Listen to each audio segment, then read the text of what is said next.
নমস্কার বন্ধুরা, আপনাদের সকলকে স্বাগত জানাই অন্ধকারের আওয়াজ চ্যানেলে। আমাদের আজকের নিবেদন তারানাথ তান্ত্রিকের গল্প অভিশপ্ত বকুলপুর। আপনাদের সকলের কাছে অনুরোধ, গল্পটি সম্পূর্ণ শুনুন এবং কেমন লাগলো অবশ্যই আমাদের কমেন্টের মাধ্যমে জানান। তাহলে চলুন শুরু করা যাক তারানাথ তান্ত্রিকের গল্প অভিশপ্ত বকুলপুর।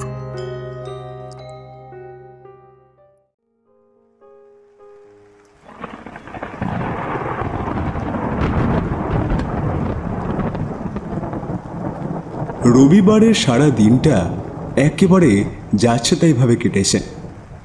এই একটু আকাশ পরিষ্কার, তো এই পরক্ষণেই মুষল ধারায় বৃষ্টিপাত, আর সঙ্গে মেঘের গুরু গুরু গর্জন। এই যেমন এখন তুলনামূলকভাবে একটু বৃষ্টি কম আসে, বলা যায় না আবার একটু পরেই হয়তো হুড়মুড়িয়ে আকাশ ভেঙে পড়বে। এমন সময় হঠাৎ দরজায় টোকা পড়ল। আমি আরাম কেদারা থেকে উঠে গিয়ে দরজা খুলে দিলাম। দেখি কিশোরী একেবারে ভিজে একসা হয়ে যুবথুবো মেরে দাঁড়িয়ে। কি হে ভায়া, দরজা খুলতে এত দেরি কেন? কোথায় আর দেরি, মাত্র 3 বার টোকা পড়তে তো খুললাম। যাক, সে কথা বাদ দাও, আগে একটা গামছা দাও তো ভায়া, একেবারে ভিজে গেছি। আমি বললাম, তা আকাশ তো দেখছি বেশ পরিষ্কার হে, তো তুমি ভিজলে কেমন করে ভায়া? আর বলো না, বাড়ি থেকে বেরোনোর সময় দিব্যি আকাশ পরিষ্কার, আর বাড়ি থেকে বেরিয়ে ছাতাটাও আনিনি, তাই একেবারে ভিজে গেলাম আর কি। গামছা দিয়ে গা মুছতে মুছতে কিশোরী বলল, তা বিভূতি যাবে নাকি তারানাথের বাড়ি? আমি বললাম, হ্যাঁ তা গেলে তো মন্দ হয় না, অনেক দিন যাওয়াও হয় না। চলো তবে আজকে একটা ঢু মেরেই আসি মডেলেন থেকে। তবে একটু দাঁড়াও হে কিশোরী, চট করে কাপড়টা পাল্টে নি। কিশোরী আর আমি যখন মঠ লেনের দিকে রওনা দিলাম, তখন আকাশ একেবারে পরিষ্কার, কিন্তু এই আবহাওয়ার প্রতি আমার এক ফোঁটাও বিশ্বাস নেই, তাই ছাতাখানা হাতে নিয়েই বেরিয়েছি। যাওয়ার সময় মোড়ের তেলে ভাজার দোকান থেকে গরম গরম সিঙ্গারা কিনলাম, আর কিশোরী কিনল 1 প্যাকেট পাসিংসো। তারানাথের বাড়ি পৌঁছে দরজায় কড়া নাড়তেই চারি এসে দরজা খুলে দিল। তার হাতে সিঙ্গাড়ার প্যাকেটটা তুলে দিলাম। সে নিতে নিতে বলল, কাকাবাবু, অনেকদিন পর এলেন যে, আমাদের কথা বুঝি ভুলে গেছেন? সে কি কথা চারিমা, তোমাদেরকে ভুলবো কেন? তুমি তো জানোই আমরা অফিসে বড্ড কাজের চাপে থাকি, তাই মাঝে মধ্যে আসতে পারি না। আমি বললাম, চারিমা এবার যাও তো, এগুলো নিয়ে যাও, আর একটু কড়া করে চা বানিয়ে আনো তো মা। চারি ওইগুলো নিয়ে গিয়ে রান্নাঘরে চলে গেল। আমরা দুজন আস্তে আস্তে ভিতরে ঢুকে এলাম। তারানাথ পুরনো কিছু পুঁথি নাড়াচাড়া করছে, সম্ভবত ওগুলো তন্ত্র মন্ত্র এইসব বিষয়েরই। একটু গলা খাঁকারি দিয়ে বললাম, ঠাকুরমশাই আমরা এসে গেছি, এবার এইগুলো বন্ধ করে একটু আসুন তো, একটু বসুন আমাদের সঙ্গে। বসো বসো, তোমরা অনেক দিন চর্চা না করে সব ভুলতে বসেছি, তাই আর কি একটু চেষ্টা করছি যেটুকু আছে সেটুকুও যাতে ধরে রাখা যায় আর কি। যাক সে কথা, একটু বসো, আমি এগুলো যথাস্থানে রেখে দিয়ে আসি। তারানাথ সমস্ত পুঁথি যত্ন সহকারে যথাস্থানে রেখে দিয়ে আমাদের কাছে এসে বসল এবং চারিকে উদ্দেশ্য করে বলল, চারিমা কই গেলি, একটু মুড়ি মেখে নিয়ে আয়। অল্প সময়ের মধ্যেই চারি এসে 3টে বাটিতে তেলে মেখে মুড়ি আর সিঙ্গাড়া দিল। এইগুলো খান কাকাবাবুরা, আমি এক্ষুনি চা বানিয়ে আনছি। আমরা যত্ন সহকারে সেগুলো ভোজন করতে লাগলাম। এবার কিশোরী বলল, ঠাকুরমশাই একটা গল্প হবে তো নাকি? গল্প? আমি কি লেখক নাকি সাহিত্যিক যে গল্প বলবো? গল্প আমি বলতে পারি না। আমি দেখলাম কেসটা কেমন অন্যদিকে ঘুরে যাচ্ছে। তারানাথ মুহূর্তের মধ্যে যদি মন পরিবর্তন করে নেয়, তাহলে আমাদের হাতের কাছ থেকে আজ একটা গল্প ফসকেই যাবে। তাই সামাল দেওয়ার জন্য বললাম, আরে না না ঠাকুরমশাই, গল্প নয়। কিশোরী বলতে চাইছে যে আপনার জীবনের একটা ঘটে যাওয়া ঘটনা যদি আমাদের আজকে বলেন তাহলে কি ব্যাপারটা বেশ জমে যায় আর কি। কি তাই তো কিশোরী? হালকা ইশারা করে কিশোরীকে বুঝিয়ে দিলাম যে বাড়াবাড়ি না করে যুক্তিসঙ্গত উত্তর দিতে। কিশোরী বলল, না মানে ঠিক তাই ঠাকুরমশাই, আপনার জীবনের একটা ঘটনা আমাদেরকে শোনান না। তবে হ্যাঁ ঠাকুরমশাই, আজকে একটা দুর্দান্ত অন্য রকমের কাহিনী বলতে হবে। দেখি শোনান তো দেখি। তারানাথ এবার একটু ঠান্ডা হয়ে বললেন, সে তো শোনাবো। তোমরা এত দূর থেকে বৃষ্টি মাথায় নিয়ে এসেছো, তোমাদের আমি নিরাশ করব না। তবে তার আগে একটা সিগারেট পাওয়া যাবে হে? কিশোরী বলল, অবশ্যই ঠাকুরমশাই, এই নিন। এই বলে সম্পূর্ণ পাসিং সোয়ের প্যাকেটটা তার হাতে তুলে দিল সে। তারানাথ সেটা থেকে একটা সিগারেট বের করে ধরাতে যাবে এমন সময় চারি চা দিয়ে গেল। চারির হাতের চায়ের শেষ চুমুকটি মেরে একটা সিগারেট ধরিয়ে তারানাথ বলতে আরম্ভ করল, আজকের যে কাহিনীটা তোমাদের শোনাতে যাচ্ছি সেটা একটু অন্য রকম ভাবে তোমাদের ভালো লাগবে আশা করি। গল্পের মাঝে কিশোরীর ফোড়ন না কাটলেই নয়, তাই সে বলে উঠল, অন্যরকম মানে কিরকম ঠাকুরমশাই? আহা, আগে শোনোই না, তারপর না হয় বিচার করবে। আমি কিশোরীকে থামিয়ে বললাম, আহা ঠাকুরমশাই, আপনি বলুন তো, ওর কথায় কান দেবেন না। তাহলে শোনো। তখন আমি আমার নিজের বাড়িতে আছি। সারা বছর এই গ্রাম সেই গ্রাম ঘুরে ঘুরে বেরোনোর পর মায়ের জন্য মনটা কেমন করতে তখন কিছুদিনের জন্য বাড়ি ফিরে গিয়েছিলাম। একদিন সকালে দাওয়ায় বসে হুঁকো সাজিয়ে খেতে খেতে ভাবছিলাম এবার আবার বেরিয়ে পড়ার সময় এসেছে। অনেকদিন বাড়িতে থেকে আর ভালো লাগে না। তোমরা জানোই যে এক জায়গায় বেশি দিন থাকা আমার কাছে প্রায় অসম্ভব। তাই এই সব চিন্তা করছি। হঠাৎ দেখলাম বাড়ির সামনে 4 জন লোক একটি পালকি এনে থামালো এবং তার মধ্যে থেকে একটি মধ্যবয়সী ভদ্রলোক বেরিয়ে এলো। উঠানে এসে আমাকে প্রণাম জানিয়ে বলল, আগে মাফ করবেন, এটা কি তারানাথ ঠাকুরমশাইয়ের বাড়ি? আমি বললাম, আমি তারানাথ, বলুন। আগে ঠাকুরমশাই, আমি অনেক দূর থেকে আপনার খোঁজে এসেছি। আমার গ্রাম বকুলপুর, আমি সেখানকার জমিদারের নায়েব। আমাদের গ্রামে খুব বিপদ ঠাকুরমশাই, তাই আমাদের জমিদার সূর্যকান্ত রায়মশাই আপনাকে আমন্ত্রণ জানিয়ে নিতে পাঠিয়েছেন। দয়া করে না করবেন না ঠাকুরমশাই। আমি বললাম, কি এমন বিপদ শুনি? ছেলেটি বলল, আগে ঠাকুরমশাই, সে কথা আপনাকে খুলে বলতে পারবো না। আগে আপনি চলুন, গেলেই বুঝতে পারবেন। আমরা এই বিপদের কিছুই বুঝতে পারছি না ঠাকুরমশাই। আশা করি আপনার মতন বিচক্ষণ মানুষ এর সমাধান করে দিতে পারবেন। চলুন ঠাকুরমশাই, আর দেরি করবেন না। অবশেষে আর সময় নষ্ট না করে তার সাথে বেরিয়ে পড়লাম বকুলপুর গ্রামে। বেলা ডোবার আগেই পৌঁছে গেলাম সেখানে এবং গ্রামে পা দিতে না দিতেই বুঝতে পারলাম যে সত্যি এই গ্রামের উপর দিয়ে মারাত্মক এক ধ্বংসলীলা বয়ে চলেছে অথবা চলবে। তোমরা জানো যে এই ক্ষমতা মধুসুন্দরী দেবী আমাকে দিয়েছে। কোনো কিছু অনিষ্ট হওয়ার আগে আমি তার পূর্বাভাস পেয়েই যাই। তাই সেবারও তার ব্যতিক্রম ঘটেনি। আমি মনে মনে বুঝতে পেরেছিলাম অনিষ্ট কিছু ঘটছে এই গ্রামে। নায়েব আমাকে যথারীতি আপ্যায়ন করে নিয়ে গেল জমিদার বাড়িতে। ভিতর থেকে একজন কম বয়সী ছোকরা বেরিয়ে এলেন। পরে বুঝলাম ইনি জমিদার। তারপর জমিদার মশাই এসে 2 হাত জোর করে প্রণাম করে বলল, আরে আসুন আসুন ঠাকুরমশাই, লোকমুখে আপনার সুনাম অনেক শুনেছি, আজ চোখে দেখলাম। সত্যি ধন্য হলাম আজ।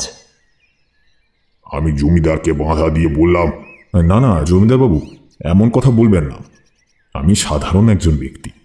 একটু সাধুর সঙ্গে ঘুরে জীবনে যা কিছু অর্জন করেছি সেটাই মানুষের হিতে ব্যবহার করি মাত্র। ঠিক আছে ঠাকুরমশাই, অনেক দূর থেকে এসেছেন, একটু বিশ্রাম নিন, পরে সব কথা হবে, কেমন? আমি সম্মতি জানিয়ে চলে গেলাম হাত মুখ ধুতে। দুজন লোক এসে পাতকুয়ো থেকে জল তুলে দিল। আমি হাত মুখ ধুয়ে অতিথিশালায় চলে গেলাম বিশ্রাম নিতে। খানিক পরে একজন লোক এসে আমাকে ডেকে নিয়ে গেল খাওয়া দাওয়া সেরে নেওয়ার জন্য। জমিদার আর আমি একসঙ্গে খেতে বসলাম, কিন্তু খেতে বসে একটা জিনিস চোখে পড়তে আমি অবাক হয়ে গেলাম।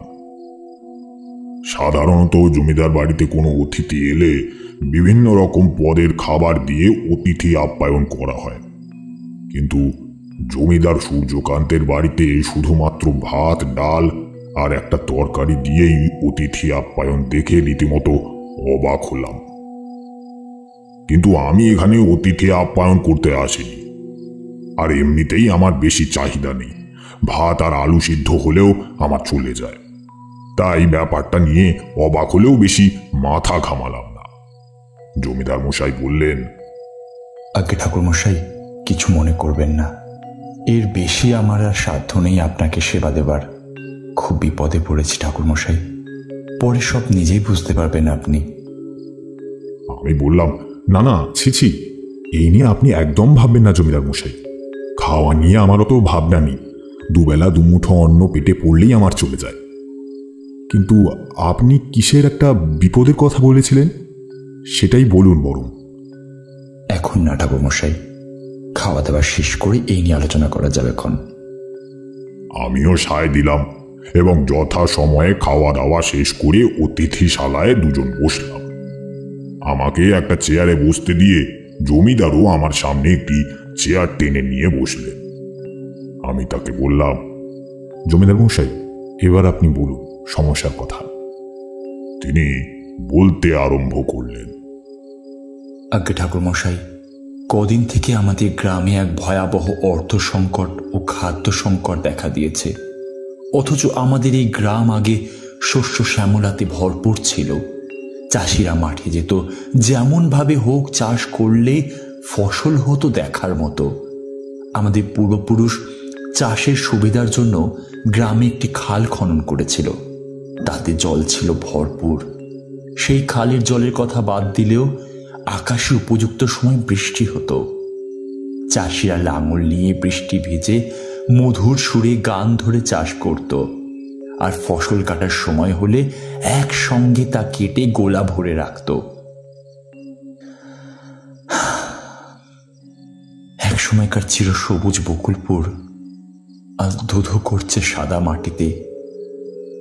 পাশের খালেও এক ফোঁটা জল নেই চাষ করার মতো, যেন এক মরুভূমিতে রূপান্তরিত হয়ে গেছে আমাদের এই বকুলপুর। চাষের জমিতে এমন বড় বড় ফাটল ধরেছে, কি বলবো ঠাকুরমশাই, যেন এই পুরো বকুলপুর গ্রামকে সেই ফাটলের মধ্যে দিয়ে কেউ নিয়ে চলে যাবে পাতালের গভীরে। দিনের পর দিন চাষিরা না খেতে পেয়ে মরতে বসেছে। এই আমার বাড়িতে দেখুন না, এক মুঠো ভাত ডাল ছাড়ার কিছুই জুটছে না। এদিকে আমার বিয়ের কথা ছিল পাশের গ্রাম মহেশপুরের জমিদার কন্যার সাথে, কিন্তু আমার গ্রামের এই অকরুণ অবস্থা দেখে তারাও আর বিয়েতে মত দিচ্ছে না। আর আমিও বিয়ে করব না বলে ঠিক করেছি। যেখানে জমিদার বাড়ির লোকেরা ঠিক করে খেতে পায় না, তাহলে সাধারণ গ্রামের চাষিদের কি অবস্থা একবার ভেবে দেখুন ঠাকুরমশাই। গ্রামের দিকে তাকানো যাচ্ছে না, প্রায় সময় শ্মশানে ভিড় পড়ে যাচ্ছে না খেতে পাওয়া মানুষের মৃতদেহের সৎকারের জন্য। আমি অনেক চেষ্টা করেও এই দুর্ভিক্ষ সহ মড়ক আটকাতে পারছি না ঠাকুরমশাই। গ্রামের লোকেরা বলছে এই গ্রামে নাকি কোনো অপশক্তির কুদৃষ্টি পড়েছে, কিন্তু আমি এর সঠিক কারণ জানি না, তাই আপনাকে আমন্ত্রণ করে নিয়ে এসেছি। আচ্ছা, আপনি বলুন ঠাকুরমশাই, এই জমিদার বাড়িতে পূর্বপুরুষ ধরে মা অন্নপূর্ণা পূজিত হয়ে আসছেন। দেবীর বিগ্রহ খুব জাগ্রত ঠাকুরমশাই। প্রতিদিন মায়ের সেবা করা হয়, গ্রামের সকল মানুষ মিলে একসাথে বছরে আমরা দেবীর পূজা দিয়ে উৎসব পালন করি। দেবীর কৃপায় গ্রামে চাষাবাদ করে গ্রামের মানুষ দুমুঠো অন্ন মুখে দিতে পারে। সেই দেবীর উপস্থিতি সত্ত্বেও কিভাবে কোনো অপশক্তি বিরাজ করতে পারে আমি বুঝতে পারছি না। দেখুন না ঠাকুরমশাই, এর কোনো বিহিত আপনি করতে পারেন কি না? চোখের সামনে গ্রাম উজাড় হয়ে যেতে আমি আর দেখতে পাচ্ছি না ঠাকুরমশাই, আমি আর দেখতে পাচ্ছি না। আপনি কিছু একটা করুন না ঠাকুরমশাই, কিছু একটা করুন, দয়া করে করুন। এতগুলো কথা বলে জমিদার সূর্যকান্ত দুঃখ ও শোকে হাউ হাউ করে কেঁদে ফেললেন এবং আমার পা ধরে লুটিয়ে পড়লেন। আমি তাকে বাধা দিয়ে বললাম, এ কি করছেন জমিদার মশাই? উঠুন উঠুন, আমি দেখছি কি করা যায়, কিন্তু আপনি শান্ত হন। এর উপযুক্ত কারণ নির্ণয় করতে পারলে ঠিক আমি এই মহামারী আটকাবো।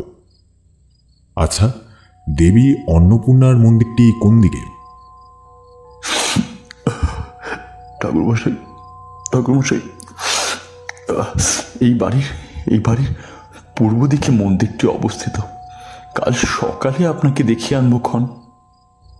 জমিদার মশাইকে সান্ত্বনা দিয়ে তাকে বিশ্রাম নিতে বলে নিজেও বিশ্রাম নিতে চলে গেলাম। রাতটুকু পার করে কাল সকাল থেকেই গ্রামে ঘুরতে হবে এর কারণ খোঁজার জন্য। জমিদার মশাইয়ের বলা কথাগুলো আমি ভাবতে ভাবতে আর সকালের অপেক্ষা করতে করতে কখন যে ঘুমিয়ে পড়েছিলাম তা জানি না। পরদিন খুব ভোর ভোর উঠে প্রাতকর্ম সেরে দেবী অন্নপূর্ণার মন্দিরের দিকে গেলাম। মা অন্নপূর্ণার মূর্তি দর্শন করে দুহাত জোর করে প্রণাম করলাম। মা, তুই যেখানে বিরাজ করছিস, নিত্য সেবা পাচ্ছিস, সেই গ্রামের এই দুর্দশা আসে কিভাবে মা? দেখিয়ে দে মা, এই গ্রামকে উদ্ধার করার পথ দেখিয়ে দে মা।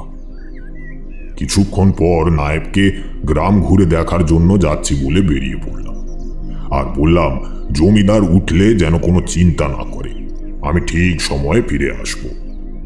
এই বলে গ্রামে বেরিয়ে পড়লাম।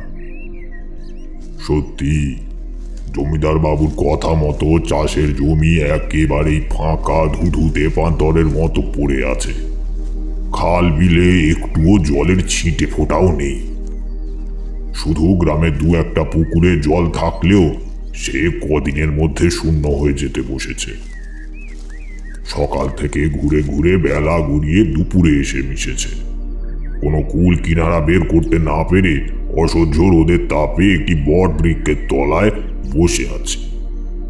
কখন জানি না তন্দ্রা এসে গিয়েছিল। ঘোর কাটলো একটা বাচ্চা মেয়ের মিষ্টি গলার আওয়াজে। কে আপনি বাবা মশাই? আর এখানে এমন ভাবে শুয়ে আছেন যে? আপনার বাড়ি কোথায়? ওরে মা, আমি একজন পথিক রে। এখান দিয়ে যাচ্ছিলাম, বড়ই ক্লান্ত কিনা, তাই একটু বিশ্রাম নিচ্ছিলাম। তাহলে আপনার বাড়িটা কোথায়? আমার কোনো বাড়ি নেই রে মা, সর্বদাই ঘুরে ঘুরে বেড়াই। তবে আপনি এখন আমাদের বাড়ি চলুন দেখি, আমাদের বাড়িতেই বিশ্রাম নেবেন, চলুন। আমি বাচ্চা মেয়েটার কথাতে তো অবাক হলাম। এইটুকু একটা মেয়ে, কিন্তু তার কথাবার্তায় মনে হয় সব ভ্রান্ত মার্জিত ঘরের মেয়ে। তার কথায় এটুকু স্পষ্ট যে আমাকে না নিয়ে সে যাবে না, যেন সে জোরপূর্বক নিয়ে যাবেই আমাকে। না রে মা, যাব না, আমি এখনই চলে যাব, পরে না হয় আবার গেলে যাবো খন। না না, এখনই যেতে হবে। আমাদের বাড়িতে গিয়ে কিছু মুখে দিয়ে তবেই আপনার যাওয়া হবে, তার আগে না। এই আমি বসলুম। এই বলে সে ধপ করে মাটিতে বসে পড়ল। আমি বুঝলাম আচ্ছা নাছোড় বান্দা মেয়ে তো এ। বললাম, আচ্ছা চল, তোর ঘর কোন দিকে? সে গ্রামের দিকে আঙুল দেখিয়ে বলল, ওই তো আমাদের ঘর, চলুন বাবা মশাই, আমি আপনাকে নিয়ে যাচ্ছি, আপনি আমার পিছন পিছন আসুন। আমি যেতে যেতে বললাম, তা হ্যাঁ রে মা, তোর নাম কি? আমার নাম পারো, এবার আপনার নামটাও বলুন দেখি বাবা মশাই। এই বলে সে ফিক করে হাসল। সত্যি মেয়ের সাহস আছে। অন্য বাচ্চা হলে বোধহয় আমার বেশভূষা দেখে ভয় পেত, কিন্তু এই মেয়েটা কি দারুণভাবে আমার সাথে মিশে গেছে। মেয়েটা খুব মিশুকে, আর তার শিশু সুলভ মন অত্যন্ত সুন্দর। আমি তাকে বললাম, আমার নাম তারানাথ চক্রবর্তী। এবার মেয়েটি একটি বাড়ির দরজার সামনে এনে আমাকে দাঁড় করালো এবং ডাক দিল তার মা বাবার উদ্দেশ্যে। বাবা, মা, তাড়াতাড়ি এসো, দেখো কাকে নিয়ে এসেছি। ভিতর থেকে একজন মহিলা কণ্ঠস্বর বেশ ধমকের সুরে বলে উঠল, হ্যাঁ রে অবাগি, এই ভর দুপুরে কাকে আবার জুটিয়ে এনেছিস শুনি? এই সুলভ কথা বলে পারোর মা এবং বাবা দুজনেই বেরিয়ে এলো। আমাকে দেখে পারোর মা বলে উঠল তার স্বামীর উদ্দেশ্যে, দেখেছ, পই পই করে বারণ করেছিলাম অমন দরদি মেয়েকে ঘরে আটকে রাখো, তা না করে ছেড়ে দিয়েছ। এবার হয়েছে তো শিক্ষা। আহা, কি হচ্ছে তারা? দেখছো তো একজন অতিথি এসেছেন, তার সামনে এইসব কথা কি না বললেই চলে না তোমার? না, চলে না। এবার কি হবে শুনি? বলি, তোমার গুণধর মেয়ে তো একজন অতিথিকে নিয়ে এসেছে, এবার কি হবে? অতিথিকে এই ভর দুপুরে না সেবা দিয়ে রাখতে পারবে? তাও আবার বেশভূষা দেখে মনে হচ্ছে তো ব্রাহ্মণ। গেরস্থের অমঙ্গল হবে, জানো না? আমি এতক্ষণে এদের এমন ব্যবহারের কারণ বুঝতে পেরেছি, তাই একটু হেসে বললাম, আরে মা, চিন্তা করিস নে, তোদের বাড়িতে আমি সেবা না পেলেও তোদের কোনো অমঙ্গল হবে না। এবার তারা দেবী বলল, আগে ঠাকুরমশাই কি বলবো, আমাদের খুব অভাব, দুবেলা দুমুটো খেতে পাইনে, তাই অমন দু কথা বেরিয়ে এসেছে মুখ থেকে। আসলে গেরস্তের বাড়িতে অতিথি অভুক্ত হয়ে থাকবেন, এইটা যে ভীষণ পাপ। কিন্তু আমাদের তো কিছু করার নেই ঠাকুরমশাই, এই সময় শুধুমাত্র জল ছাড়া আর কিছু মুখে তুলে দেওয়ার জোগাড় তো নেই। আমি থামিয়ে বললাম, চুপ কর মা, আমি এই গ্রামের অবস্থা সম্পর্কে সবই জানি, তাই আমি তোদের এমন ব্যবহারে একটুও অসন্তুষ্ট হইনি। আসুন আসুন ঠাকুর মশাই, বসুন এখানে। পারো মা, এক গ্লাস জল এনে দাও তো মা। এখনই আনছি বাবা। এই বলে পারো ভিতরে গেল জল আনতে। এদিকে মোহন আর তারা দেবী দুজন আমার পাশে বসে বাতাস করতে লাগলো। আমি তারা দেবীকে উদ্দেশ্য করে বললাম, যাই বলো মা, তোমার মেয়ে একখানা রত্ন, খুবই সৌভাগ্যবতী হবে ও, ওকে দেখেই আমি বুঝতে পেরেছি। তারা দেবী একটি দীর্ঘ নিঃশ্বাস ফেলে বললেন, সৌভাগ্যবতী আর কোথায় ঠাকুরমশাই, আর কিছুদিনের মধ্যে তো শেষ হয়ে যাবে পুরো গ্রাম। না খেয়ে আর কদিন বেঁচে থাকা যায় বলুন? মেয়েটা 4 দিন না খেয়ে আছে, তবুও অবাগের মুখে হাসি কমে না, তবুও সে আগের মতোই দয়ালু মন ভাবাপন্ন।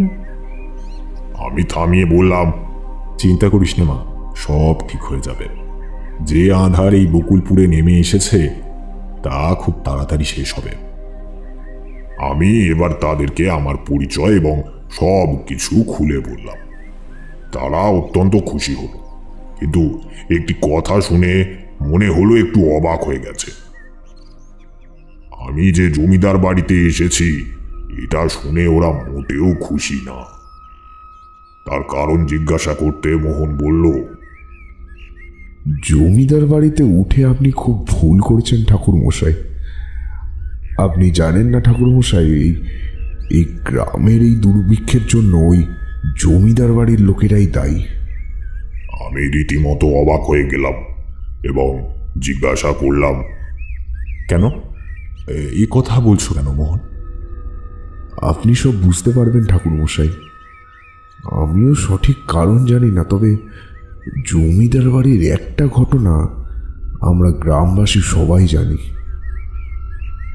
তাই গ্রামের অনেক মানুষ এই দুর্ভিক্ষকে কোনো অপশক্তির নজর লেগেছে গ্রামে এটা বিশ্বাস করে। অনেকে আবার এর কারণ হিসেবে জমিদার বাড়িতে ঘটে যাওয়া ওই ঘটনাটিকে দায়ী করে থাকে। আমি বললাম, কি সেই ঘটনা মোহন? আজ্ঞে ঠাকুরমশাই, সেই ঘটনাটি জানানোর আগে আপনাকে একটা জিনিস দেখাতে চাই, তাহলে আপনি বুঝতে পারবেন। এই বলে সে আমাকে নিয়ে বেরিয়ে পড়ল রাস্তায়। আমি কিছু বুঝতে পারছি না কোথায় নিয়ে যাচ্ছে। খানিক ঘুরতে ঘুরতে একটা ফাঁকা জায়গায় একটা তাল পাতার কুঠিরের সামনে এসে দাঁড়ালাম দুজনে। দেখলাম কুঠিরের সামনে একজন মানুষকে দড়ি দিয়ে একটা গাছের সাথে বাঁধা আছে। দেখে বুঝতে অসুবিধা হলো না যে একটি পাগল। সে চেঁচিয়ে চেঁচিয়ে অনবরত বলে চলেছে নানান কথা। ছাড়বে না, কাউকে ছাড়বে না, আমি জানি ও ছাড়বে না, সবাইকে শেষ করে দেবে, কেউ বাঁচবে না।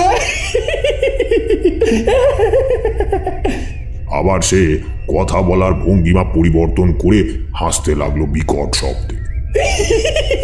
কিন্তু কিন্তু আমি আমি আমি পারি, আমি জানি, আমি জানি, আমি পারি, সবাইকে শেষ করবি, আমি জানি, আমি সবাইকে বাঁচাতে পারি, কিন্তু কিন্তু এই বাঁচাবো না।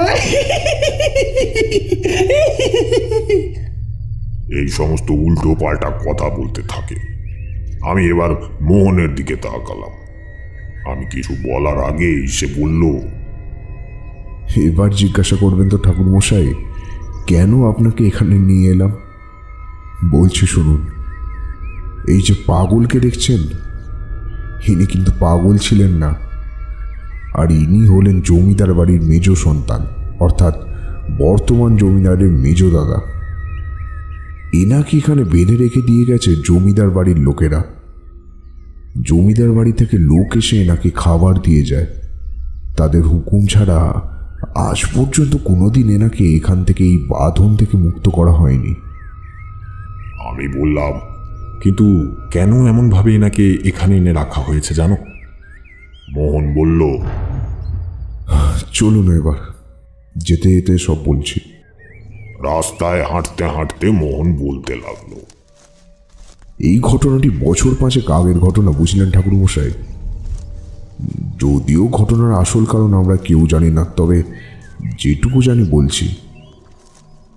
জমিদার বাড়ির 3 জন ছেলে ছিল। তাদের বাবা মা দুজনেই পরলোক গমন করেছিল অনেক দিন আগেই। স্বভাবত জমিদার দেখাশোনার ভার পড়েছিল বড় ছেলে রাঘব রায়ের ওপর, কিন্তু ওনার স্বভাব চরিত্র মোটেই সুবিধার ছিল না। তারপর একদিন কিসে কি হলো জানি না, জমিদার রাঘববাবুকে এবং তার নায়েব আর 10 জন লেঠেলকে একদিন পাওয়া গেল মৃত অবস্থায় জমিদার বাড়ি সংলগ্ন দেবী অন্নপূর্ণা মন্দিরের সামনে। আর সেই দিন থেকেই জমিদার বাড়ির মেজ ছেলে নিশিকান্ত রায় একেবারে উন্মাদ হয়ে গেছে। তারপর জমিদার হয়েছেন বর্তমান জমিদার সূর্যকান্ত রায়। কিন্তু ঠাকুরমশাই, এর সম্পূর্ণ সঠিক কারণ আমরা কেউ জানি না। তবে ঘটনাটি ঘটেছিল জমিদার বাড়ির বাৎসরিক অন্নপূর্ণা পূজার উৎসবের দিন। সেবার আমরা পূজা মণ্ডপে যাইনি, তাই অনেকেই ঘটনার সঠিক কারণ জানি না। আর যারা জানে তারা কেউ বলতেও চায় না। তবে অনেকেই মনে করে সেদিনের সেই ঘটনার জন্য আজকের দুর্ভিক্ষের কোনো সম্পর্ক থাকলেও থাকতে পারে। এইটুকু জমিদার বাড়ির ইতিহাস বলে দিলাম, বাকিটা আপনি উদ্ধার করুন আর আমাদের এই বিপদ থেকে রক্ষা করুন ঠাকুরমশাই। আমি এবার তাকে সান্ত্বনা দিয়ে বললাম, চিন্তা করো না, আমি চেষ্টা করব অবশ্যই। আসল ঘটনাটা আমি সবার সামনে আনব। এখন তবে তুমি বাড়ি যাও, আমিও চলি জমিদার বাড়িতে। বেলা গড়িয়েছে, ওখানে না গেলে এর সুরাহা করা যাবে না। পরে আবার তোমাদের সাথে দেখা করতে আসবক্ষণ। এই বলে সেইখান থেকে প্রস্থান করলাম এবং কিছুক্ষণ পর জমিদার বাড়িতে পৌঁছে গেলাম। জমিদার বাড়িতে পৌঁছতে জমিদার মশাই এসে আমাকে সারাদিন কোথায় ছিলাম, কি করলাম, এই সমস্ত নানান প্রশ্ন করল। আমি আসল ঘটনাগুলো চেপে রেখে উত্তর দিলাম গ্রাম পরিদর্শনের কথা বলে। তাহলে ঠাকুর মশাই কেমন বুঝলেন গ্রাম ঘুরে? এর কোনো সুরাহা পেলেন? আমি বললাম, না, এখনো কোনো সুরাহা পাইনি, তবে খুব শীঘ্রই এর প্রতিকার আমি বার করব। এই সমস্ত কথাবার্তা শেষ করে সন্ধ্যা গড়িয়ে প্রায় একটু রাত নেমে আসতে খাওয়া দাওয়া সেরে নিজের ঘরে বিশ্রামের জন্য চলে গেলাম। রাতে ঘরে বসে আমার একটা বুদ্ধি খেলে গেল। আমি চিন্তা করলাম আজ রাতেই এই ঘটনার আসল কারণ আমাকে খুঁজে বার করতে হবে। তাই আমি মনে মনে ভাবলাম রাত্রে জমিদার বাড়ির লোকজন ঘুমিয়ে পড়লেই আমি বেরিয়ে পড়ব। যেমন ভাবা তেমন কাজ। কয়েক ঘন্টা ধরে লক্ষ্য রেখে জমিদার বাড়ি নিস্তব্ধ হয়ে গেলে সাবধানে বেরিয়ে পড়লাম। রাতের অন্ধকারে তেমন একটা চলতে অসুবিধা হলো না, কারণ দুদিন পরই পূর্ণিমা। আকাশে গোলাকার পূর্ণচন্দ্রের আলোর জ্যোতি পড়ছে ফসল শূন্য মাঠে। আমি ক্রমশ এগোতে লাগলাম দুই মাঠের মাঝের মাটির রাস্তা দিয়ে, এবং আমি পরিষ্কার বুঝতে পারছি যে আমি আবার সেই পাগল অর্থাৎ জমিদার বাড়ির মেজ ছেলের আস্তানার দিকেই যাচ্ছি। খানিকক্ষণ হাঁটার পর অবশেষে সেই জায়গায় এসে উপস্থিত হলাম এবং খানিক দাঁড়িয়ে গেলাম একটা জিনিস দেখে।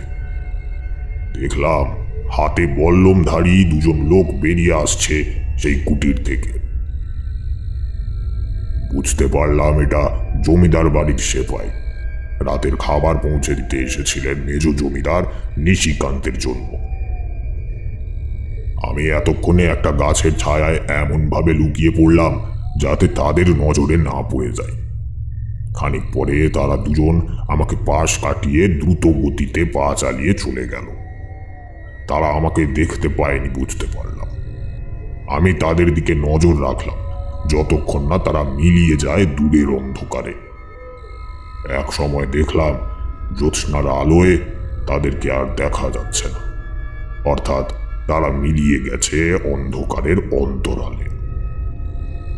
আবার আগের মতো পুরো শুনশান হয়ে গেল রাতের অন্ধকার। দু একটা ঝিঁঝি পোকা ছাড়া আর কোনো আওয়াজ কানে আসছে না। আমি এবার উঠে দাঁড়িয়ে পাগলের কুঠির দিকে এগোতে যাব, ঠিক এমন সময় এক আশ্চর্য ঘটনা দেখে আমি রীতিমতো অবাক ও বিস্মিত হয়ে গেলাম। আমি দেখলাম সেই পাগল অর্থাৎ নিশিকান্ত কুঠির থেকে বেরিয়ে এলো বিরাট এলোকেশী নারী মূর্তি। অবয়বটির মুখ দেখা যাচ্ছে না, তার সম্পূর্ণ পিঠ লম্বা লম্বা চুলে ঢাকা, পরনে একটা লাল পেরে শাড়ি, খালি পায়ে ক্রমশ এগিয়ে চলেছে। আমি এতক্ষণ হতবাক হয়ে ঘটনাটা দেখছি। এক সময় দেখলাম নারী মূর্তিটি এগিয়ে চলেছে ফাঁকা মাঠের রাস্তা দিয়ে গ্রামের দিকে। আমি কোনো কিছু না ভেবে তার পিছু নিলাম। আশ্চর্যের বিষয় হলো মূর্তিটি একবারের জন্য পিছন ফিরে তাকাচ্ছে না, সে তার মতো দিব্যি এগিয়ে চলেছে সামনের দিকে। আমি এতক্ষণে তার খুব কাছে চলে এসেছি। এবার লক্ষ্য করলাম তার পায়ের দিকে। তার দুটি পায়ে সোনার নূপুর, এবং আলতা সহযোগে তার রূপ আরো বাড়িয়ে দিয়েছে। সারা শরীর থেকে তীব্র এক জ্যোতি বেরিয়ে আসছে। দেখে মনে হচ্ছে এ কোনো এক দেবী স্বর্গ থেকে নেমে এসেছে এই গ্রামের অভিশাপ মোচন করতে। কিন্তু না, খানিক পরে এই মূর্তিটি স্থির হলো। আমিও দাঁড়িয়ে পড়লাম এবং সঙ্গে সঙ্গে লুকিয়ে পড়লাম একটা গাছের আড়ালে। এবার মূর্তিটি চিৎকার করে উঠল ফাঁকা মাঠের পরে যেন গ্রামকে নিশানা করে। সে চিৎকারের কাছে কান পেতে রাখা প্রায় অসম্ভব। মেয়েটি বলছে, মরবি তোরা, সবাই মরবি, কাউকে বাঁচতে দেব না, এই গ্রাম উজাড় করে দেব, আমার অভিশাপে তোরা নরকবাসী হবি। হা হা হা হা হা হা হা হা। তার তীব্র হাসি এক সময় বদলে গেল হৃদয় বিদরণকারী করুণ কণ্ঠস্বরে। তখনও সে কেঁদে কেঁদে বলল,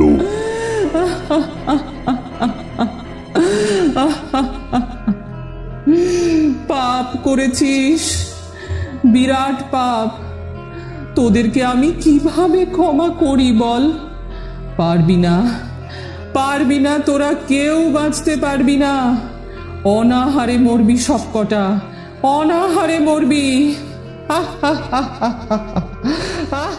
এই সমস্ত কথা বলতে বলতে আবার তার ভাব পরিবর্তন হলো। এবার সে বিকট সুরে হাসতে হাসতে রুদ্র প্রলয় মূর্তি ধারণ করে আনন্দে নৃত্য শুরু করে দিয়েছে। তার রূপ পরিবর্তন হয়ে গেছে মহামায়া কালীতে। আমি এতক্ষণে সমস্ত কিছু বুঝতে পেরে গেলাম। এতক্ষণ যে আমার সামনে ঘুরে বেরিয়েছে, ইনি আর কেউ নয়, মা মহামায়া। এতক্ষণ মা অন্নপূর্ণা রূপে ছিলেন, এখন মা মহাকালী রূপে প্রলয় নাচ নেচে চলেছে। মায়ের এই নাচ মানে সৃষ্টির বিনাশ হওয়া। কিন্তু এই শুভ শক্তি আসলে কি চায়, আর কেনই বা তার অভিশাপ পড়েছে এই গ্রামে? এর কারণ আমাকে বার করতেই হবে। কিন্তু মায়ের এই ভয়ঙ্করী রূপের সামনে দাঁড়ানোর মতো ক্ষমতা আমার নেই। মায়ের এই নাচকে থামানোর ক্ষমতা আমার নেই। তাই সেদিন আস্তে আস্তে মায়ের চোখের আড়ালে প্রায় পালিয়ে চলে এলাম জমিদার বাড়িতে। জমিদার বাড়িতে এসে আমি পুরো ঘটনা সাজিয়ে নিলাম নিজের মনের মধ্যে। ওদিকে পারুর বাবার বলা জমিদার বাড়ির সংক্ষিপ্ত ইতিহাস আর আজকের রাতের ঘটনা, দুটোকে এক সুতোয় বেঁধে আমি এটা বুঝতে পারলাম যে এই ঘটনার জট কাটাতে পারে একমাত্র বর্তমান জমিদার মশাই নিজেই। এতক্ষণে তারানাথ একটু থামলেন। এইবার কিশোরী বলে উঠল, কেন ঠাকুর মশাই? জমিদার মশাই কি এমন কিছু জানতেন যেটা এই ঘটনার সঙ্গে সম্পর্কিত? প্রশ্নটা নেহাতি খারাপ করেনি কিশোরী। আমারও কৌতূহল বেড়ে গিয়েছে পরবর্তী ঘটনা শোনার জন্য। বলছি, দাঁড়াও, তার আগে এক কাপ চা বানিয়ে নিয়ে আসি। চারি এতক্ষণে ঘুমিয়ে পড়েছে, তাই আমি নিজেই বানিয়ে আনি, বুঝলে? আমি আর কিশোরী বাধা দিতে গিয়েও থেমে গেলাম, কারণ এই দিকে আমাদেরও মনটা একটু সিগারেট সিগারেট করছে। তারানাথ চোখের আড়ালে রান্নাঘরে যেতেই দুজনে মিলে দুখানা সিগারেট ধরিয়ে নিয়ে জানলার পাশে গিয়ে যত দ্রুত সম্ভব ধূমপান সেরে আবার যে যার জায়গায় এসে বসে পড়লাম। কিছুক্ষণ পর তারানাথ 3 কাপ চা বানিয়ে নিয়ে এসে বসল নিজের আসনে। চায়ের শেষ চুমুকটি মেরে সিগারেট ধরিয়ে দুখানা টান মেরে পুনরায় ঠিক সেইখান থেকেই গল্প আরম্ভ করল। তার পরের দিনই জমিদার মশাইকে ডেকে বললাম, জমিদার মশাই, আমার মনে হচ্ছে আপনি কোনো কিছু লুকিয়েছেন আমার কাছ থেকে। দয়া করে সেই ঘটনাটি সম্পূর্ণ বলুন, যেটা আজ থেকে 5 বছর আগে ঘটেছিল আপনাদের দেবী অন্নপূর্ণার মন্দিরের সামনে। আমার মুখে এমন কথা শুনে জমিদার বাবু একটু অবাক হলেন। সঙ্গে সঙ্গে অবাক ভাবটি কাটিয়ে তিনি বললেন, মানে ঠাকুরমশাই, ওই কথা আপনি জানতে পারলেন কিভাবে? আমি বললাম, কিভাবে কেন জানতে পারলাম এখন সেটা বলার সময় নয়। আপনি আমার কাছে গোপন করেছেন, এখনো আর দয়া করে কিছু না গোপন করে বলুন, এতে আপনাদেরই সবার মঙ্গল। তিনি বললেন, ঠাকুরমশাই, আমি ওই ঘটনা আপনার কাছে গোপন করেছিলাম এই কারণে, কারণ আমি বুঝতে পারিনি যে এই দুর্দশার কারণ হিসাবে ওই ঘটনার প্রভাব রয়েছে। তবে আপনার কাছে কিছুই আর গোপন করব না। আপনি একজন দিব্যজ্ঞান সম্পন্ন মানুষ, আপনার কাছে কতক্ষণই বার গোপন করে রাখবো বলুন তো? তাই সমস্তটা খুলে বলছি। আমাদের অনেক ছোটবেলায় আমার বাবা মা দুজনকেই হারিয়েছি।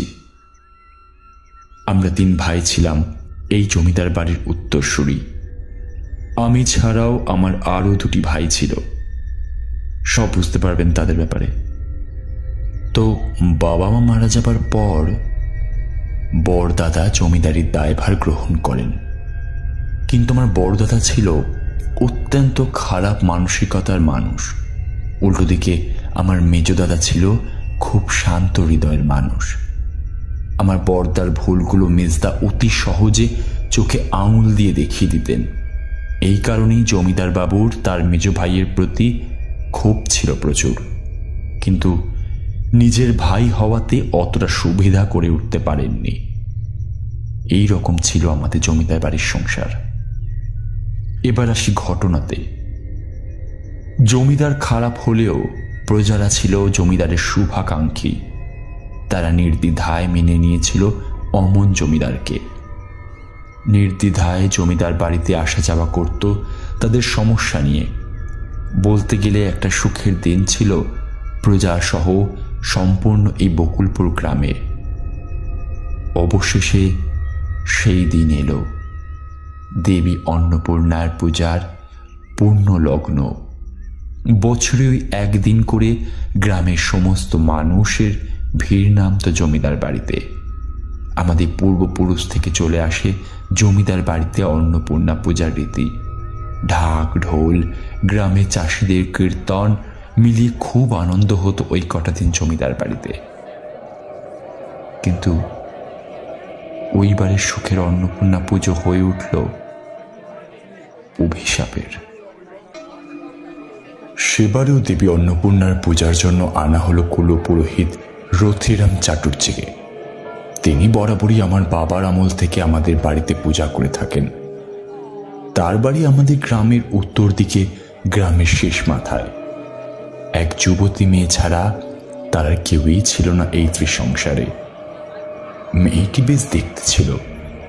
গ্রামের অধিকাংশ ছেলেরই নজর ছিল মেয়েটির দিকে, কিন্তু ব্রাহ্মণের মেয়ে বলে কেউ সাহস পেত না তার সাথে চলাফেরার।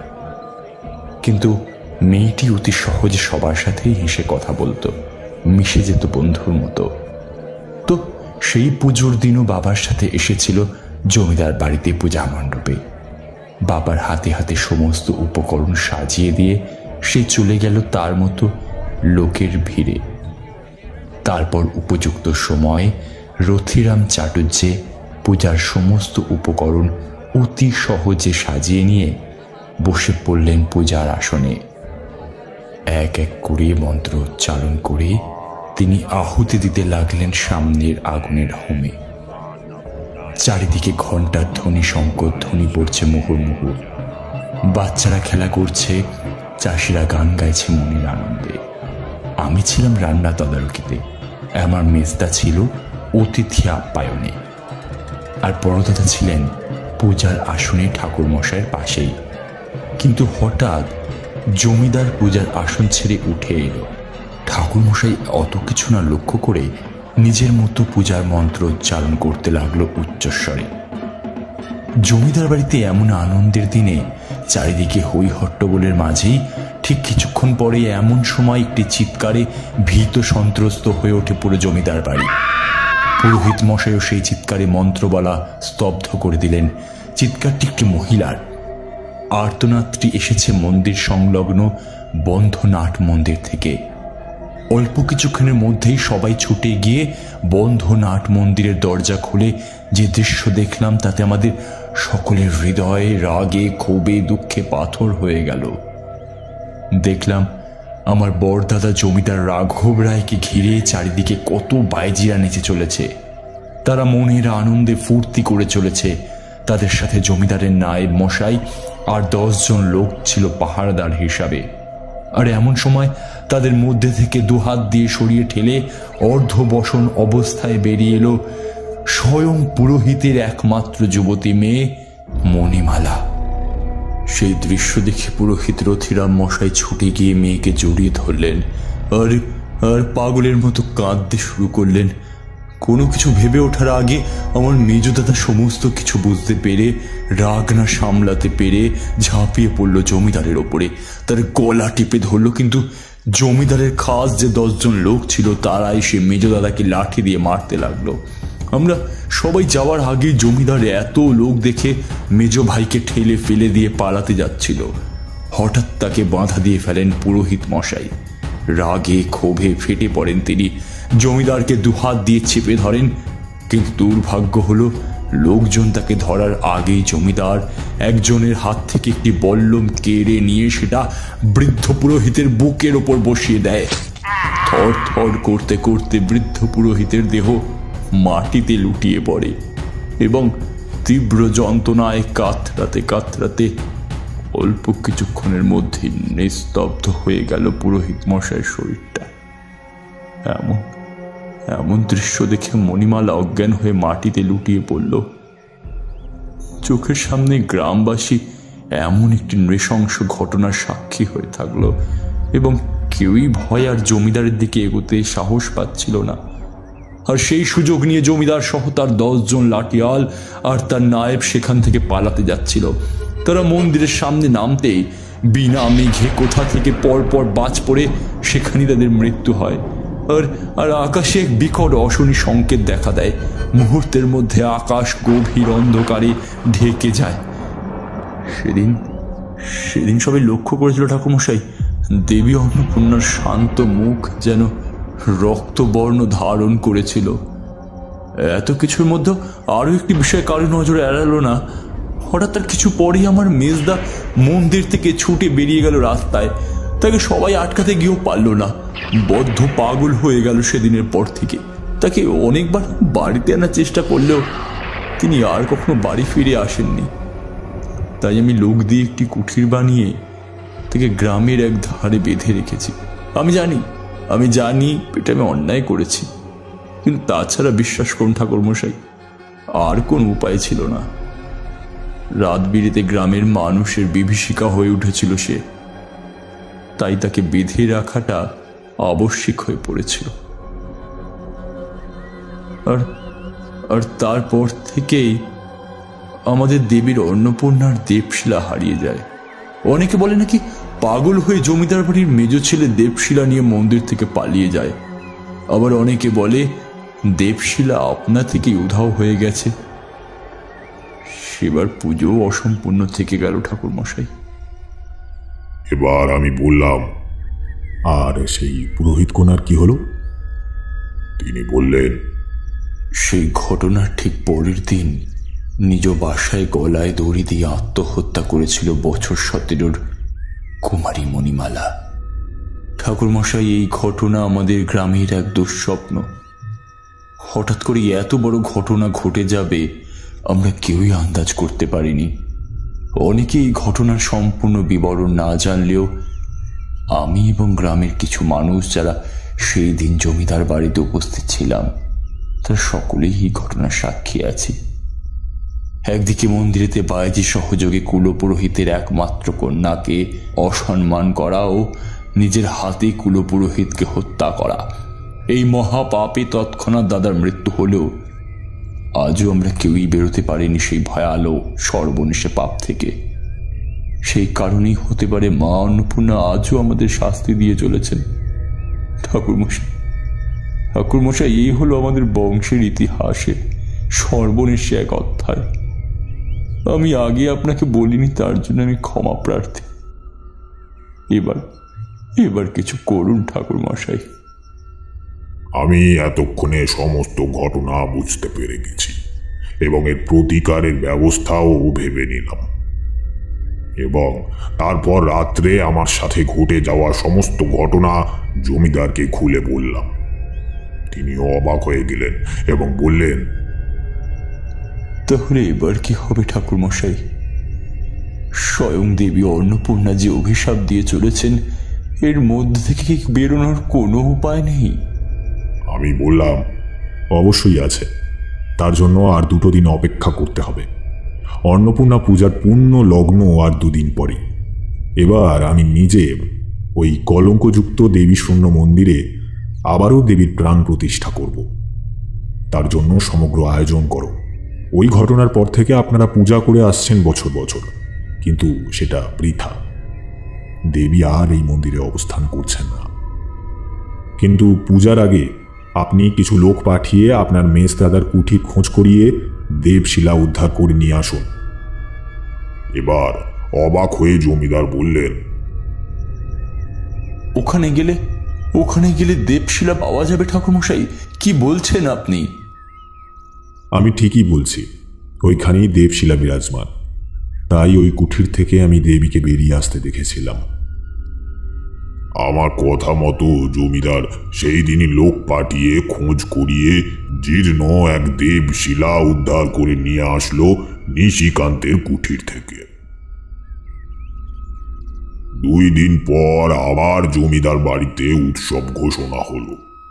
শেষ ভরসা ভেবে গ্রামের লোক অতি কষ্টে জমিদার বাড়িতে হাজির হলো অন্নপূর্ণা পুজো দেখার জন্য। জমিদার বাড়ির মেজকর্তা অর্থাৎ পাগল নিশিকান্তকেও নিয়ে আসা হলো। পরিষ্কার কাপড় পরিয়ে তাকে বসানো হলো, কিন্তু আজ সে তার কথা একেবারেই বন্ধ রেখেছে। তার মুখে কোনো বুলি নেই, কেবলই মন্দিরের এক কোণায় বসে তাকিয়ে আছে মায়ের মুখের দিকে। পারো আর তার বাবা মাও এসেছে পুজো দেখতে। পারো আমাকে দেখতে পেয়ে আমার কাছে ছুটে এসে বসে পড়ল। মেয়েটি বাচ্চা হলেও তার হাতের কাজ খুব চটপটে। আমাকে হাতে হাতে সাহায্য করলো পুজোর জোগাড়ে। তার নরম কচি হাতের তোলা ফুল এনে দিল। একটা লাল টকটকে শাড়িও পরেছে দেখছি। আহা, কি সুন্দরী না লাগছে বাচ্চাটাকে, দেখেও মন ভরে যায়। এই তো আসল দেবী বসে আছে আমার পাশে। আমি তাকে পাশে বসিয়ে নিলাম। সে বলল, দূর, আর কতক্ষণ লাগবে বাবা মশাই? তাড়াতাড়ি করুন না পুজোটা, আমি তো অঞ্জলি দেব। ঘরে অনেকদিন খাওয়া না পেলেও সকাল থেকে তো জলটাও পেটে দিইনি, আর কতক্ষণ থাকবো বলুন তো? নিন নিন, তাড়াতাড়ি করুন তো দেখি। তার এমন কথা শোনাতে জমিদারের চোখ ছলছল করে উঠল। এক ফোঁটা জল গড়িয়ে এলো আমারও চোখ থেকে। সত্যি, আর কতক্ষণই বা এরা অভুক্ত থাকবে? জানি না কিসের জোরে বাচ্চা মেয়েটা বেঁচে আছে দিনের পর দিন আধ পেটা অভুক্ত অবস্থায়। আমি বললাম, এই তো মা, আর একটুখানি পরেই পূজা সম্পন্ন হবে, একটু বস মা আমার। ঠিক আছে, আপনি তাড়াতাড়ি নিন, আমি এই বসলুম, কটা মালা গেঁথে নি। নরম হাতে সে ফুল একত্রিত করে মালা তৈরিতে ব্যস্ত হয়ে পড়ল। আমিও আমার কাজ আরম্ভ করলাম। আমি আবার দেবশিলা স্নান করিয়ে পুনরায় যথাস্থানে প্রতিষ্ঠা করলাম। চারিদিকে মেয়ে বউরা শঙ্খধ্বনি করতে লাগলো, কিন্তু এত আয়োজনের পরেও মায়ের মুখ শান্ত দেখাচ্ছে না। আমি বুঝতে পারছি আবার কিছু একটা অশনি সংকেত আসতে চলেছে। যেমন ভেবেছিলাম ঠিক তেমনটাই হলো। আকাশ ভেঙে পড়েছে জমিদার বাড়ির উপরে। মুহুর মুহুর বজ্রপাত হচ্ছে হঠাৎ করেই। চারিদিকে আকাশ বাতাস পাগল হয়ে উঠেছে। গাছপালা ভেঙে পড়েছে উঠোনের উপর, কিন্তু এক ফোঁটাও বৃষ্টি হচ্ছে না। জমিদার সবাইকে মন্দিরের মধ্যে ঢুকিয়ে নিলেন। এই মহা দুর্যোগের মধ্যেও আমি মন্ত্র পড়া বন্ধ করলাম না। আমি রীতিমতো হোম করে আহুতি দিতে লাগলাম আর মন্ত্র পড়তে লাগলাম। এবার 2 হাত জড়ো করে মায়ের মুখের দিকে তাকিয়ে বললাম, কেন কেন অনিষ্ট করছিস মা তোর এই নিষ্পাপ সন্তানদের? তোর কাছে যে অপরাধী তাকে তো সঙ্গে সঙ্গে শাস্তি দিয়েছিস, তাহলে এই অভাগা গ্রামবাসীদের উপর অযথা কেন প্রতিশোধ নিচ্ছিস মা? দে মা, এবার ক্ষমা করে দে। এরা তো কোনো অন্যায় করেনি তোর কাছে, এরা সবাই তো তোর সন্তান মা। দে মা, এবার ক্ষমা করে দে মা। বাইরে তখন মহা দুর্যোগ নেমে এসেছে। মায়ের গলায় ফুলের মালা পাগলের মতো দুলে চলেছে বাতাসের ধাক্কায়। 2 হাত জড়ো করে মায়ের মুখের দিকে তাকিয়ে এক দৃষ্টিতে স্তব করলাম। মন্ত্রপাঠ শেষ করে মায়ের চরণ তলে লুটিয়ে পড়লাম আমি। আমার দেখা দেখি জমিদার মশাইও মায়ের পায়ের কাছে 2 হাত জড়ো করে লুটিয়ে পড়লেন। পারো শুয়ে পড়লো আমার দেখা দেখি। মায়ের পা ধরে কি কেঁদে ফেললাম সকলে। উপস্থিত সকলেই কেঁদে কেঁদে লুটিয়ে পড়লেন মায়ের চরণ তলে। পারো বলে উঠল কাতর স্বরে, মা, মাগো, ক্ষমা করে দে মা সবাইকে। আমাদেরকে কেন এত কষ্ট দিচ্ছিস মা? আমরা তো কোনো অন্যায় করিনি মা। ক্ষমা কর মা, মুক্তি দে মা। এতক্ষণ পর একটি শিশুর করুণ কাকুতি মিনতি শুনে বোধহয় এবার করুণ দৃষ্টিতে তাকালেন। আস্তে আস্তে সব দুর্যোগ কেটে গেল। আকাশ বাতাস আবার শান্ত হয়ে গেল। উপস্থিত সকলকে অবাক করে দিয়ে ঝিরঝির করে বৃষ্টি নেমে আসলো উত্তপ্ত মরুপ্রায় বকুলপুরে। সকল মানুষ মায়ের গুণগান করতে লাগলো। সেই রাত্রে পূজা সম্পন্ন করে যে যার বাড়িতে বিদায় নিয়ে চলে গেল। পারোরাও হাসি হাসি মুখ করে বাড়ি ফিরে গেল। পরের দিন সকালে দেখা গেল শুকনো মাটির উপর ছোট ছোট ঘাসের অঙ্কুর ফুটেছে। রাতের বৃষ্টিতে সম্পূর্ণ মাঠ জলে ভরে গেছে। অর্থাৎ বকুলপুর গ্রামের উপর থেকে স্বয়ং মা অন্নপূর্ণার অভিশাপ কেটে গেছে। প্রতিটি গ্রামবাসী জমিদার বাড়ির অজানা কাহিনীকে জেনে গেছে এবং পুরোহিত ও তার কন্যার করুণ কাহিনীও সবার সামনে চলে এসেছে। সকালবেলা গ্রামের সকল মানুষ এসে আমাকে ধন্যবাদ জানিয়ে গেল এবং আশীর্বাদ নিয়ে গেল। আমি সবাইকে মায়ের নাম শুনিয়ে বিদায় দিলাম। জমিদার সূর্যকান্ত রায় মহাশয় আমাকে ধন্যবাদ জানিয়ে বলল, কি বলে যে আপনাকে ধন্যবাদ জানাই ঠাকুর মশাই। আপনি না আসলে আমরা এই অভিশাপ মুক্ত কখনোই হতে পারতাম না। অনেক অনেক ধন্যবাদ আপনাকে। আপনি সত্যি সত্যি মায়ের এক ছেলে। আরে না না, ঠিক আছে, সব হলো মায়ের ইচ্ছে। আচ্ছা জমিদার মশাই, এবার তাহলে আমাকে বিদায় দিন। সে কি ঠাকুর মশাই, আর কটা দিনই অধমের বাড়িতে থাকুন। এই কদিন আপনার আহারে ব্যবস্থা করতে পারিনি, তার একটু সুযোগ করে দিন দয়া করে। না না, ওসব কিছু লাগবে না। এই গ্রামের গরিব চাষিরা ছোট ছোট বাচ্চা নিয়ে সুখে দুবেলা দুমুঠো খেতে পারলেই আমার জীবন সার্থক। তার বেশি আমার আর কিচ্ছু প্রয়োজন নেই। আমি বাবা রাস্তার মানুষ, রাস্তাতেই চলে যাই। এক জায়গায় বেশি দিন থাকা আমার আবার মন চায় না। এই বলে সেদিন বিদায় নিলাম বকুলপুর থেকে। আসার সময় বুঝলে হে কিশোরী, দেখলাম জল ভরা চাষের জমিতে চাষিরা লাঙল নিয়ে মাঠে চলেছে। বাচ্চা বুড়ো মেয়ে বউ সবাই মিলে চাষের খেলায় মেতে উঠেছে। সবারই মুখে হাসির রেখা। সবাই মনের আনন্দে গান গাইতে গাইতে চাষের জমির দিকে ছুটে চলেছে। তার কিছু মাস পর জমিদার বেশ ধুমধাম করে বিয়েও করেছেন পাশের গ্রামের জমিদার কন্যাকে। আসার সময় শুধু ওই বাচ্চা মেয়ে পারোর মুখটা চোখের সামনে ভেসে উঠেছিল। তার কথা ভেবে আমার মনটাও বেশ আনন্দিত হয়ে উঠল। যাক, মেয়েটা এবার দুবেলা দুমুঠো খেতে পাবে। হে কিশোরী, কেমন লাগলো এই কাহিনীটি? একটু অন্যরকম লেগেছে তো? এতক্ষণ গল্পটি বলে তারানাথ এইবার থামল। কিশোরী বলল, সত্যি ঠাকুরমশাই, দুর্দান্ত লেগেছে। এই জন্যই তো আপনার কাছে বারবার ছুটে আসা। বাইরে দেখলাম আকাশ একেবারে পরিষ্কার হয়ে গিয়েছে। এবার তারানাথের কাছ থেকে বিদায় নিয়ে দুই বন্ধু মিলে বাড়ির পথে রওনা দিলাম।